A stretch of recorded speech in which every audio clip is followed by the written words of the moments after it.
윤석열 대통령 탄핵에 열을 올리고 있는 조국혁신당 조국 대표의 운명이 바람 앞에 등불처럼 애처롭습니다. 자녀 입시 비리와 부산시 경제부시장 감찰, 무마 사건 등으로 재판에 넘겨진 조국 대표 아니겠습니까? 조국 대표의 상고심 사건 결론이 내달 12일 나올 예정인데 대법원이 상고 기각 판결할 경우 하급심 결론대로 확정되는 것이며 만일 파기할 경우 재판이 계속 이어지게 되겠습니다. 내달 12일은 조국혁신당으로선 운명의 날이 되리라는 예상을 하게 됩니다.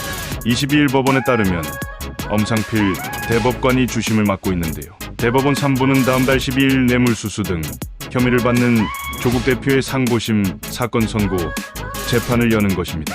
이번 선고를 통한 현역 국회의원, 친분인 조 대표의 의원직 상실 여부가 국민적 관심으로 떠오를 수밖에 없지 않겠습니까? 만약 하급심 선고대로 형이 최종 확정되면 의원직을 상실하게 됩니다.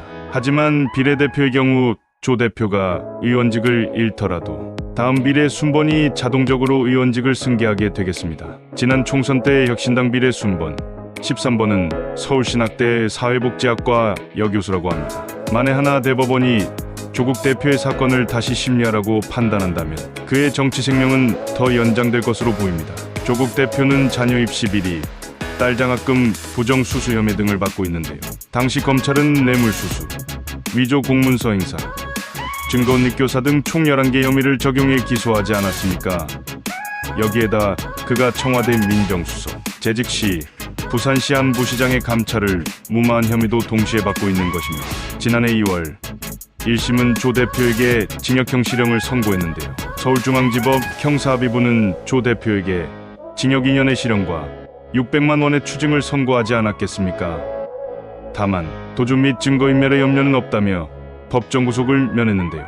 올 2월에 열린 항소심 선고에선 1심 판단이 그대로 유지되었습니다. 서울고법 형사13부는 조 대표에 대한 항소를 기각했는데요. 재판부는 그가 범행을 인정하지 않고 잘못 역시 반성하는 태도를 보이지 않는 점을 지적하기도 했습니다. 12월 12일 이변이 없는 한 조국 대표의 형은 확정될 것으로 보입니다.